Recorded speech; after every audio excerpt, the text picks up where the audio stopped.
Cheers. Cheers. Loyalty to the wrong person can end in tragedy. A devoted girlfriend does her lover's dirty work. She was her own little factory of horrors. A manipulative mom recruits her own daughter to kill. She was exactly what I knew she was. The first day I laid eyes on her, pure evil. And a lovesick woman teams up for a murder spree. When they meet, the violence and the bloodshed increases tenfold. Together, they're super killers. These deadly women have blood on their hands because of their dangerous liaisons.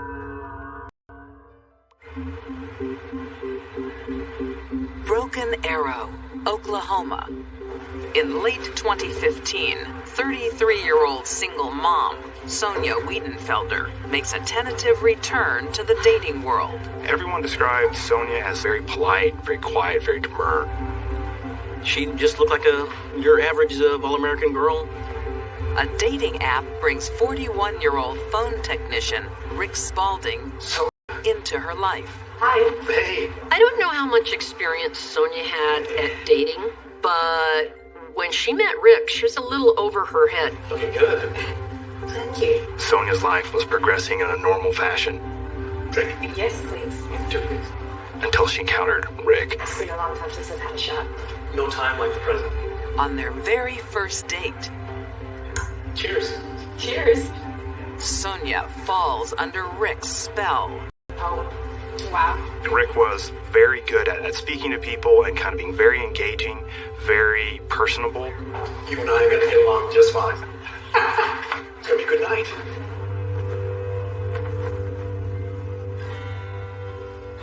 Rick, I'm home.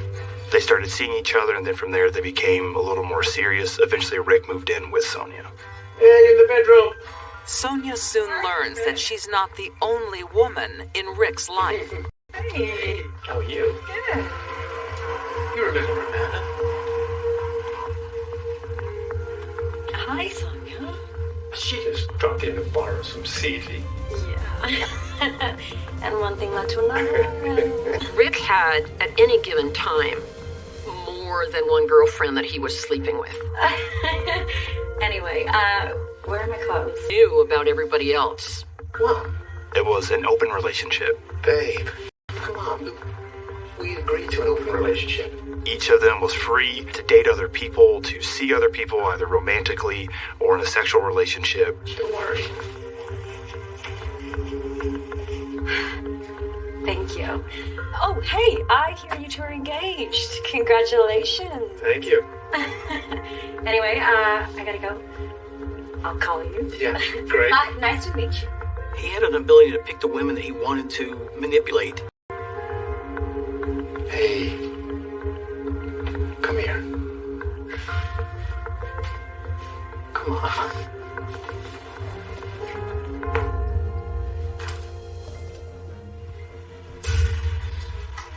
But Rick's special breed of charm has no power over one ex-lover.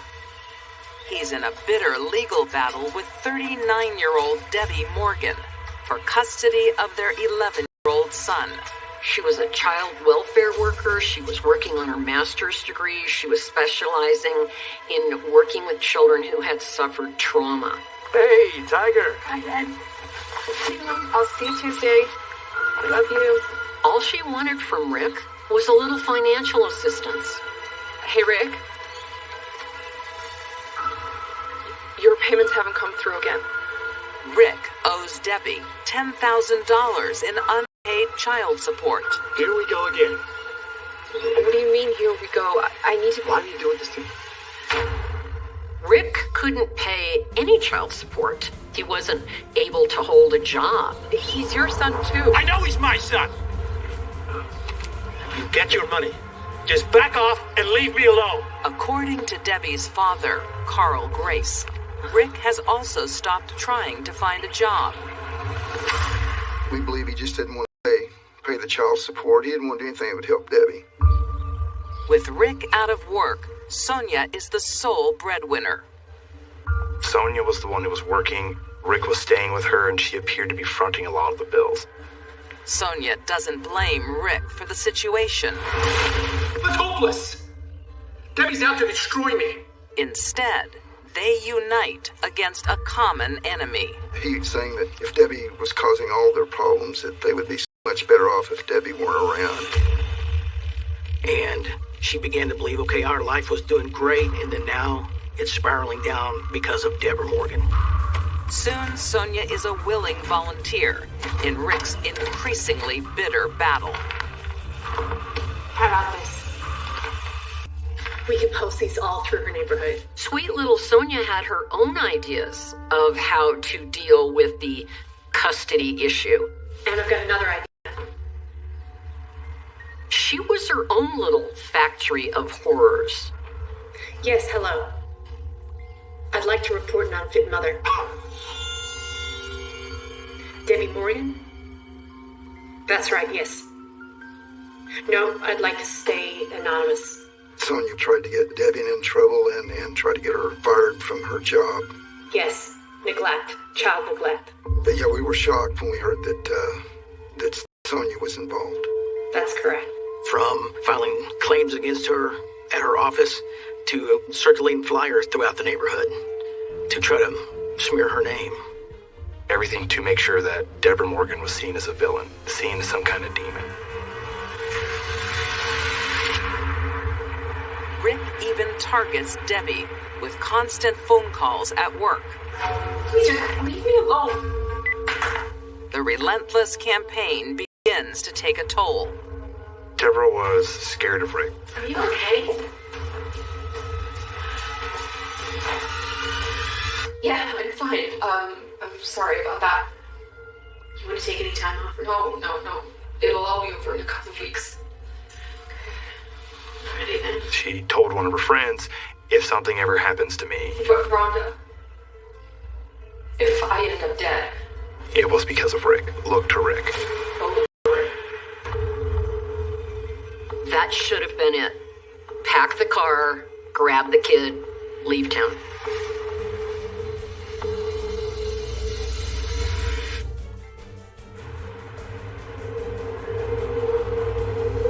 (2016), Broken Arrow, Oklahoma.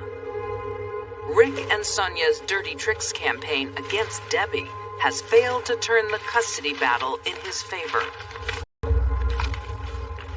The legal fight has left him broke, and he's taking Sonia down with him. That's it. There's nothing left. The house is in foreclosure. I've sold the car. I have nothing left. She was draining her 401k, draining her savings, and now their house was in foreclosure because Sonia was trying to help Rick. But the worst is yet to come. It was beginning to look like he might go to jail as a deadbeat dad. And I'm going to jail. Rick is out of money and out of excuses. His next court date to pay the owed child support. He's facing 6 months in jail. He was telling people Debbie was trying to put him in jail. And that was looming over Rick's head. They viewed this as doomsday. And there's only one person to blame. If they got rid of Debbie, their life would be blissful. That all their problems would go away and everything would be great. You know, if only Debbie would disappear. I believe that Rick put that idea to kill Deborah in Sonia's head. This was something that, Rick was trying to manipulate her into doing. I have an idea. He told Rick that I have an idea, and it will be concrete, and it will solve their problems. Wait, you don't mean what I think you mean. Yeah. You can't be serious. What are our options? I think Rick manipulated her, but her heart was in it. In the early hours of November 7th, the day before Rick is due in court, Sonia uses Rick's son's key to gain entry to Debbie's house. She saw Debbie as an obstacle to her future happiness, and nothing was going to stop her.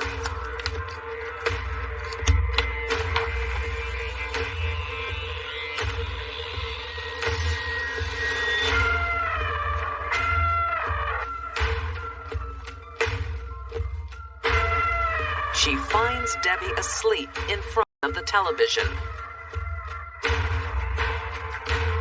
She was dressed for bed. Sonia crept in at a point in time when she was asleep.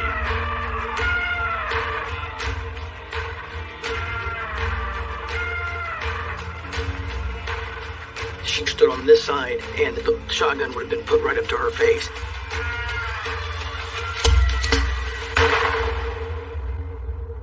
It was one shot at point blank range. I don't know why she was so enraged that she could do such a thing.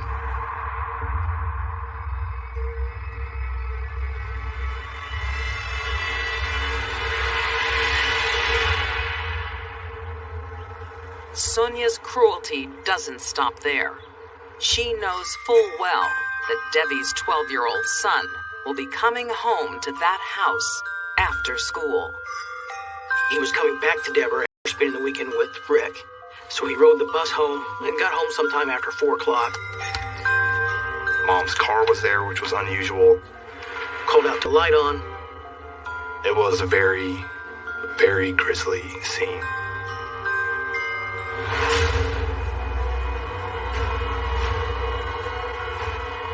I can't understand why a person would let a child, why she would let him find her like that. It is beyond my comprehension. She let that happen. Suspicion immediately falls on Rick. They wanted to know if we knew of anybody that might want to harm Debbie. And we told them we knew one person. But when investigators examine Rick's phone, they find a new prime suspect. Rick has secretly been recording conversations that depict Sonia as a cold-blooded killer. Rick wanted that information in case we started looking at him. So, tell me more. This weekend. What about then? So we would realize that he didn't kill her, but Sonia did. Rick was talking to her about, have you ever heard anything a day in your life? You've never killed anything in your life. I mean, try killing a cat. You'll see it's not so easy. Sonia's response was, the cats don't deserve it. Cat doesn't deserve it. But Debbie does. A jury finds Sonia Weidenfelder and Rick Spaulding equally culpable. Both are convicted of first-degree murder. In 2018, they are sentenced to life in prison. No chance of parole until 2063. When we heard the verdict, we felt that the burden had been lifted. They really were going to get what they deserved. You got a little something here. In the name of love, Sonia was willing to sacrifice Deborah's life. A devoted mother who had a beautiful future ahead. She didn't have any remorse for what she did. I think that she did that with the thought that that was the right thing to do. Sonia wanted Rick at all cost. And she wanted him without any encumbrances. And Debbie was an encumbrance.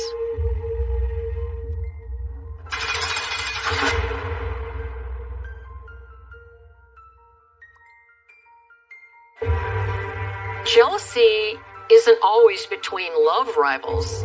It can be between family members. A lifetime of domination and control by an evil woman. 2014. A family mourns the tragic death of a wife and mother. For years, Karina Coles battles chronic pain. But in 2014, her fight is over. My mom overdosed off her pain medication. Her death devastates her 17-year-old son, Martre.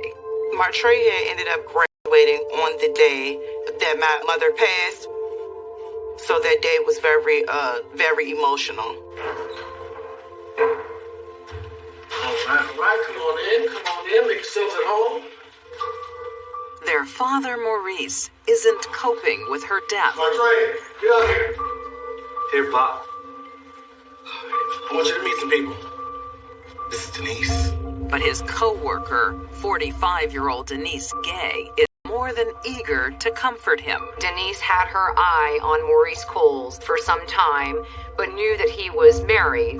But as soon as his wife passed, Denise saw that as her chance to be the shoulder for Maurice to lean on. Denise convinces Maurice to let her and her 11-year-old daughter move in. She was determined to move in. I couldn't understand why. Why are you so eager to be with someone who just lost their spouse? It was definitely too quick. I told my father it was too quick. This is LaToya. Denise's oldest daughter, LaToya, helps with the move. But this is one blended family that is not a good mix. Come on, let's help these ladies with these bags and take them to their rooms. This way, Mama done good. Denise resents any memories of Maurice's late wife. He had large photos of my mom in the home. She was all over the home. Well, this has got to go. I felt like Denise was jealous.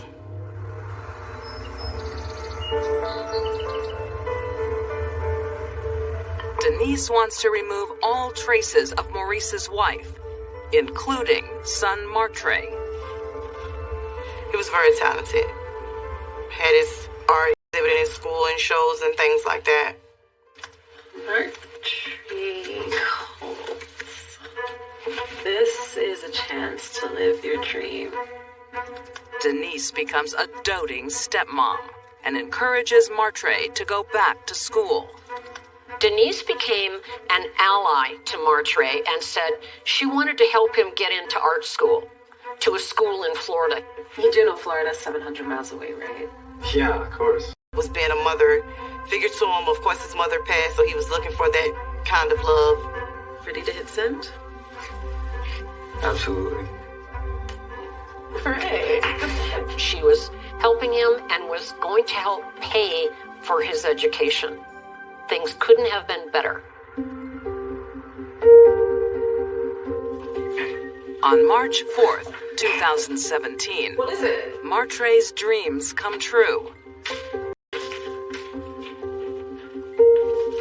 You go into art school. I was very excited for Martre to be going to college and finally getting into art school, because I knew that's what he wanted to do. Congratulations. Thanks. He was starting to put some effort into his goals and career-wise. I was very proud of him. A woman named Sheila Crenshaw from the school, inviting him to come down for a tour. He was over the moon. Thanks to you. Hey, your talent got you in. He felt like Denise was really going to help him succeed in life. There is one unusual requirement for the art school tour. Martre must make a mask of his own face. This woman, Sheila Crenshaw, told Martre that this is something he had to do for his application to the school. The project becomes a family affair. Perfect. Yeah, it's looking good. Denise recruits her 21-year-old daughter, LaToya, to help. Martre was very excited about making this mask as part of his application.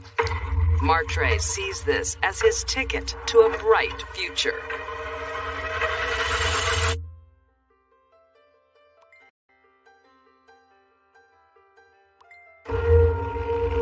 March 12th, 2017. 19-year-old Martre Coles' dream of going to art school has come true. But before he can enroll, he disappears. So, here it is. Looks just like him, doesn't it?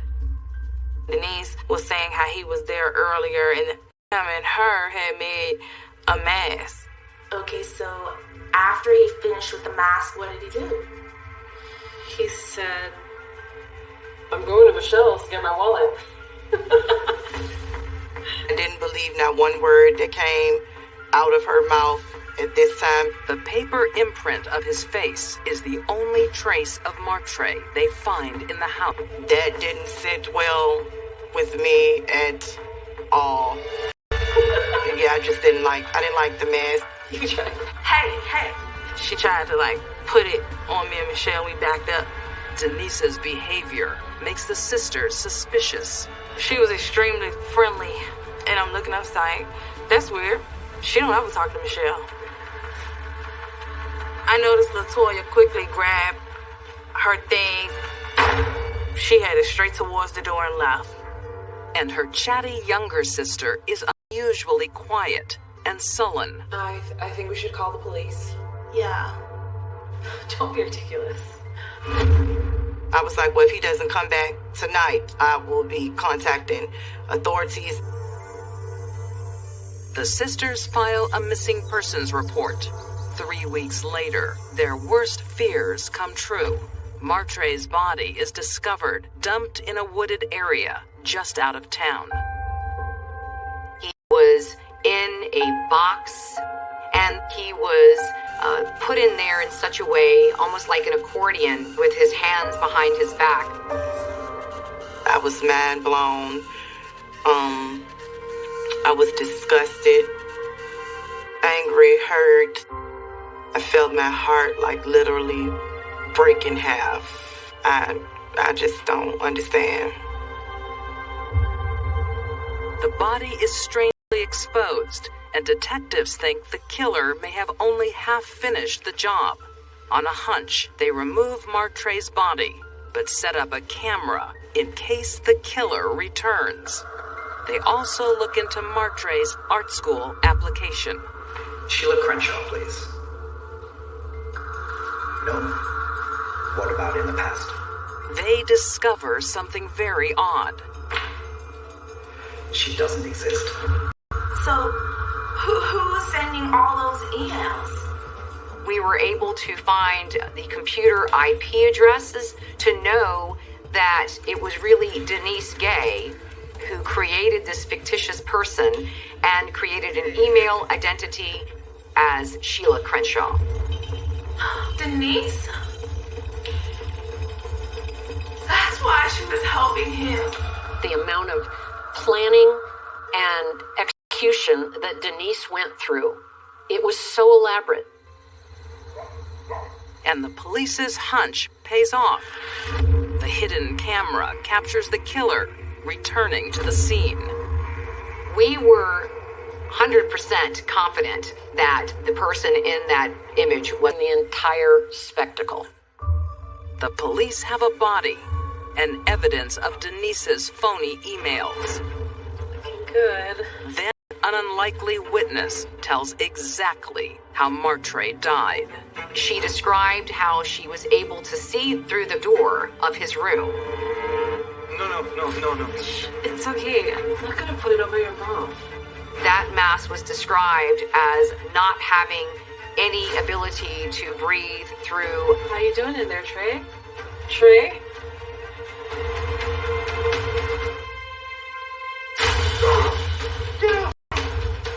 And she could see her mother and her sister on top of Martre.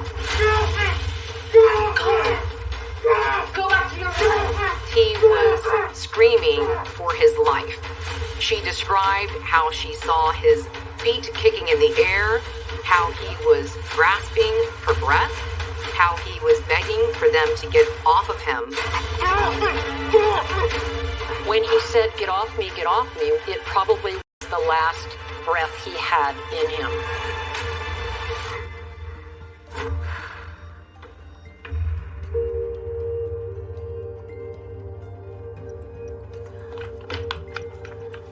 And it is a few minutes later where she peeks out and she sees this container. Go to your room. Go. And we know now that Martre Coles' body was actually inside that container. Ultimately, she was the key to solving this case. The 13-year-old is the star witness for the prosecution. Denise and LaToya Gay stand trial for conspiracy to commit murder and first-degree murder. They are found guilty on both counts. The best that we could theorize for the jury was that he was simply in her way. And a constant reminder to Maurice of his beloved wife who died. She wanted to be the only important person in Maurice's life. That meant Martre had to go. In 2018, LaToya receives a total of 30 years behind bars. Martre's sisters have mixed feelings. My heart really went out to LaToya and her sister, that they were raised by a master manipulator. I'm truly sorry that both of them were put in that predicament by such a selfish woman. The mastermind, Denise Gay, is sentenced to life. Denise is exactly what I knew she was the first day I laid eyes on her, pure evil. Fortunately, Denise is never going to have the opportunity to commit another murder outside of prison. But if I were her cellmate, I wouldn't turn my back on her.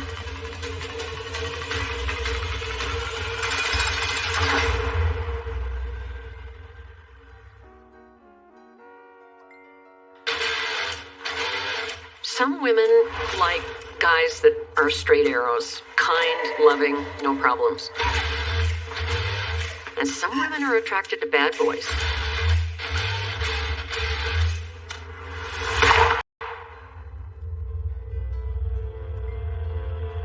You never know where you'll meet the man of your dreams. For 37-year-old Mary Rice, Morning. it's in a Florida prison yard. Billy and Mary met when she went to visit her brother in jail. Mary told Billy that when he got out, he would always have a place with her. Didn't recognize you without the orange jumpsuit. When he's released in 2016, that's exactly where Billy Boyette heads. I sure enough recognize you. From my dreams. Mary was swept off of her feet by a convicted felon and had done prison time. Mary was fully aware that Billy had a long history of domestic violence with girlfriends and wives, and she still wanted him. She knew exactly who Billy was, and yet she dove right in.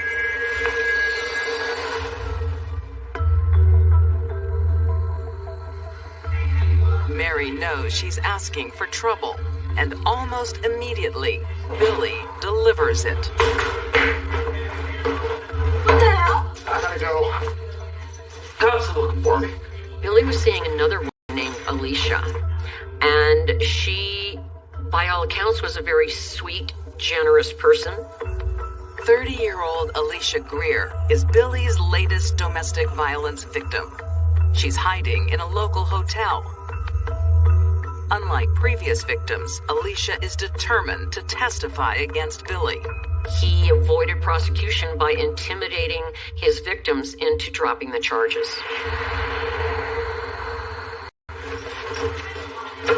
How bad? I'll go back in. Sit down. With Let That Happen, Miss Alicia might not show up to court. Mary insisted that he take care of Alicia, meaning get rid of her. At one point saying, if you don't, I will. Mary has her own reasons for wanting Alicia dead. As far as she was concerned, well, she needed to just figure out a way to get rid of a rival. No matter what, she was going to be with Billy. And she wasn't going to let any other female stand in the way of that. The last time Alicia's father, Wayne, sees her, she's living in fear. You could tell she was scared, and, so anyway. So you could tell she was scared, and I didn't know what to do. she had checked into a hotel room in Milton with a friend of hers named Jacqueline Moore. At 2:15 a.m. on January 31st, 2017, Billy turns up at the door. Alicia! Why she would trust him, I'm not really sure. I'm sure he was quite the silver-tongued devil. But he didn't come there to negotiate. He came there to kill. He didn't shoot them once or twice. He shot them multiple times.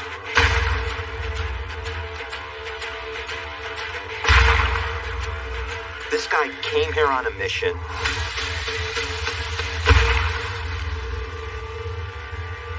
Mary knew exactly what he was going to do that night. She had laid the groundwork for it. Yeah, It's done. You ready to go? we're ready. Mary Rice wanted a bad boy, and that's exactly what she got. As Mary and Billy head for the Alabama border, police launch a statewide search for their rented getaway car. Mary and Billy need another vehicle. How are they going to get it? 52-year-old Peggy Braz has just finished an overnight nursing shift at Baptist Hospital in Pensacola.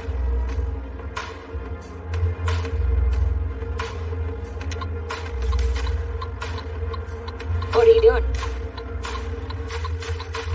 Changing vehicles. She just happened to be driving home from work early that morning, just in the wrong place at the wrong time. They followed her to her residence. Follows her into the driveway. The woman gets out of her car, starts walking up to her door.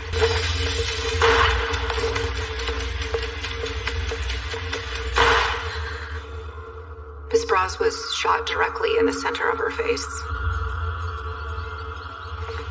It wasn't necessary to kill Peggy to get her car. She would have certainly given it up. No problem. But why stop now? Authorities have no idea that Mary is the driving force behind the killing spree. It was up in the air on whether she was a participant or whether she was actually being held against her will by Billy Boyett. You know, they think I'm your hostage. You are. Maybe you're mine. Mary gets off on this. She's getting a thrill out of this. It's almost like a drug. They're killing people together. They have this bond now. This bond in blood.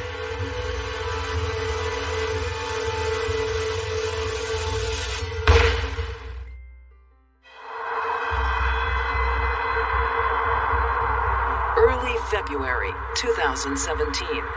Authorities are in pursuit of Mary Rice and Billy Boyett. 4 days in, the deadly road trip comes to an abrupt halt. I got a flat tire. I'm pulling over. They had a flat on Peggy Braz's vehicle, and they had to pull over. And so they were kind of stranded. Now what? Go. Embrace nature. Billy and Mary were camping out in the woods to avoid detection.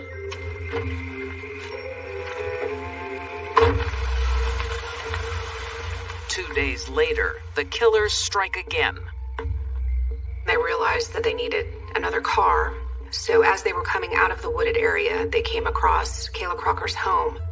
28-year-old single mom, Kayla Crocker, is home alone with her 18-month-old son.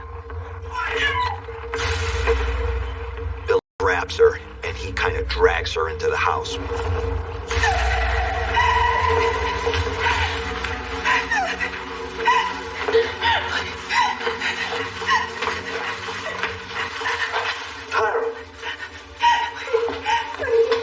Mary then ties this woman up, ties her arms and legs tightly.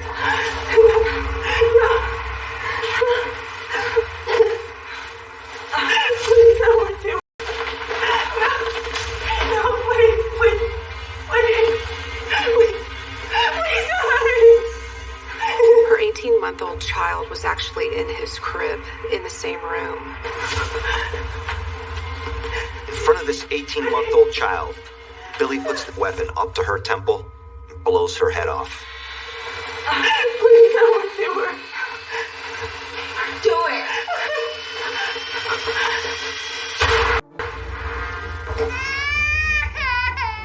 Once again, Billy and Mary killed an innocent and probably cooperative victim. They wanted her car. They took her life.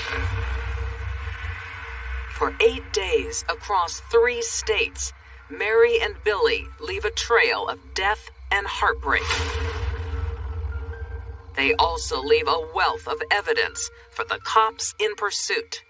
They've been leaving behind credit card receipts, forensic evidence, cars parked on the side of the road, and dead bodies. Unaware the net is closing. In West Point, Georgia, they check into a motel to lay low.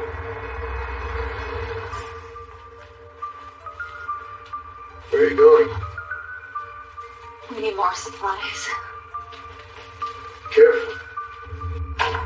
Always. Mary had taken Kayla's car and gone to a gas station to buy food and drinks. She goes into the store, and one of the clerks there immediately recognizes her. He called the local authorities and told them, said, hey, there's a murder suspect that you guys are looking for. This is West Point PD. SWAT team begin to surround Billy and Mary. What are we gonna do?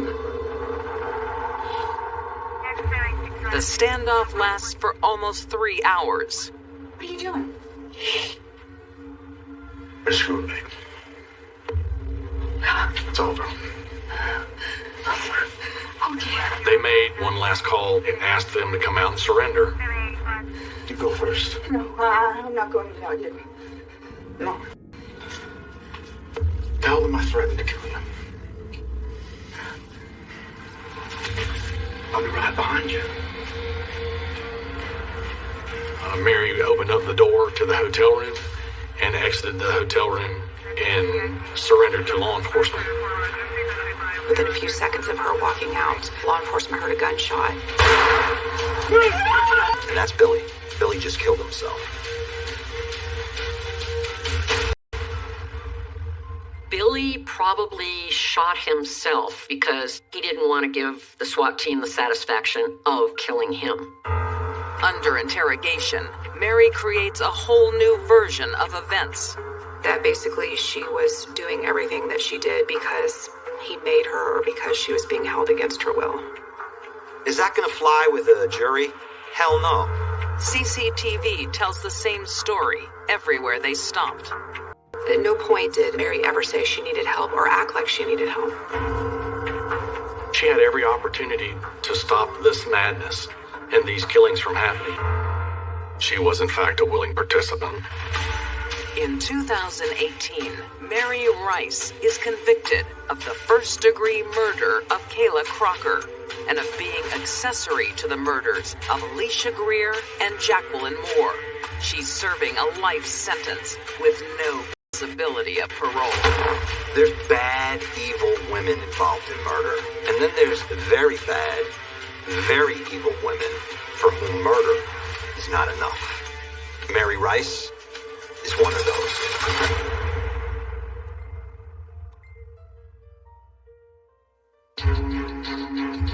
These deadly women didn't act alone.